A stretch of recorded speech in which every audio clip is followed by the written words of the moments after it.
Assalamu alaikum grade 9 students.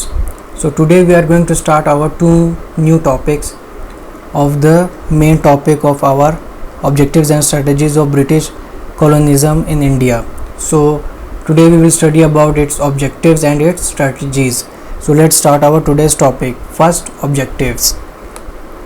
The period around 16th and 17th century is called as a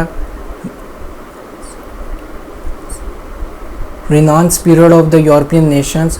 During this period they got rid of the illogical and anti-scholarship hold of the church, and thus contemporary sciences, political understanding, industry and art flourished rapidly. These nations produced a visionary leadership that wanted to exploit resources of the entire world for them. The European kings spent huge sum of money in order to collect geographical information of the world far and near. On the basis of this information, their agents went in every resourceable region in different gestures. Their sole purpose of invading India was also the same. They wanted to plunder its wealth.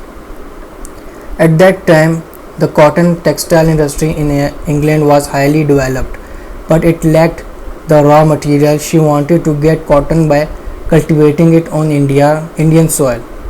Moreover, her malicious design was to control Indian market in order to sell its industrial products at high price. She also exploited the Indian forest, its minerals and the produce like wool and leather, etc. They even exploited the brave and obedient manpower of India for enhancing her military capability.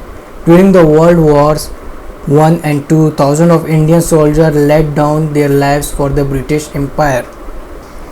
Now our second main topic is strategies. The British came to India under the supervision of traders of East India Company. They requested Mughal King Jahangir for trade facilities in India. In this way, they started exploiting the resources of India. The British used to call India Golden Sparrow on account of its rich resources.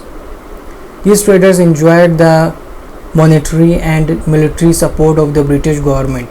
The British fortified their settlements in order to exploit the agriculture, minerals and human resources of India. Since India was multi-religious region and the people were quite simple, the English found a fit stage for their cunning tactics. They first created political anarchy by planting the seeds of hatred between the local masses and their rulers, and by tempting people with different vested interests. Next, they drew people against people and bribed them with the support of British Crown. In this way, they were able to exercise military might to occupy many areas. They defeated the ruler of Bengal, Nawab Sirajuddin Daulah, in the War of Plassey and occupied Calcutta. Subsequently, the line of Mysore Tipu Sultan was weakened and defeated by the assistance of traitors like Mir Jafar. On the start of 20th century, the colonial system of the Western nation came to decline. Britain, despite achieving victory in the First World War, weakened. With the Second World War started, she knew her weakness. Therefore, she was in desperate need of cooperation of Indian people. During the war, Britain reviewed her dictating policy and announced one reserved seat for the Indians in her assembly. During the World War II, Britain used all the resources of India against Japan. Coal was the major resource of energy by that time. Almost all the coal production of India was transported to Britain. Even Indian soldiers were sent to fight Japanese. But as a result, the economic and military might of the English dictatorate further.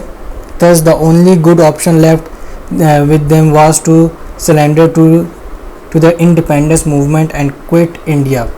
So these were the objectives and strategies of the British colonialism in India. In my next video I will explain you about the role of Quaid-e-Azam in making of Pakistan. Till my next video, if you have any sort of question, you can ask me on Google Classroom in the comment section. Till my next video, stay at home, stay safe, safe lives. Thank you very much.